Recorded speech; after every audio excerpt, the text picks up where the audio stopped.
சீர்காழி அடுத்த நாங்கூர் ஊராட்சியில் 78வது சுதந்திர தின சிறப்பு கிராம சபா கூட்டம் மாவட்ட ஆட்சியர் பங்கேற்று நலத்திட்ட உதவிகளை வழங்கினார். நாடு முழுவதும் 78வது சுதந்திர தின விழா கொண்டாடப்பட்டு வருகிறது. ஆகஸ்ட் 15ஆம் தேதி சிறப்பு கிராம சபா கூட்டம் அனைத்து பகுதிகளில் நடைபெறுவது வழக்கம். இந்நிலையில் மயிலாடுதுறை மாவட்டம் சீர்காழி ஒன்றியத்திற்கு உட்பட்ட திருநாங்கூர் ஊராட்சியில் சிறப்பு கிராம சபா கூட்டம் நடைபெற்றது.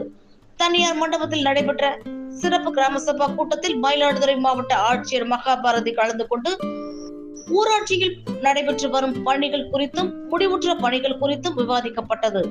தொடர்ந்து பொதுமக்களிடம் தங்கள் பகுதியில் உள்ள குறைகளை கேட்டறிந்தார். பொதுமக்களின் குறைகளை கேட்டறிந்து அதிகாரிகளுக்கு உடனடியாக அவற்றை நிறைவேற்ற அதிகாரிகளுக்கு உத்தரவிட்டார்.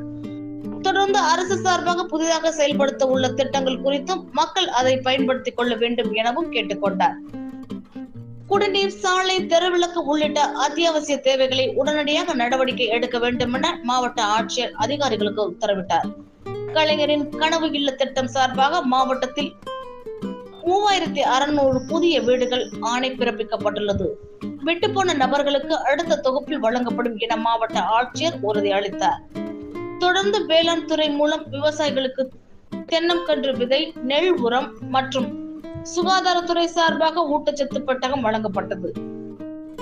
இதில் ஊராட்சி ஒன்றிய அதிகாரிகள், வட்டாட்சியர், சுகாதாரத்துறை அதிகாரிகள் பலர் கலந்து கொண்டனர். முன்னதாக ஊராட்சி சார்பாக மாவட்ட ஆட்சியருக்கு பரிவட்டம் கட்டி மாலை அணிவித்து பூர்ண கும்ப மரியாதையுடன் வரவேற்பு அளிக்கப்பட்டது.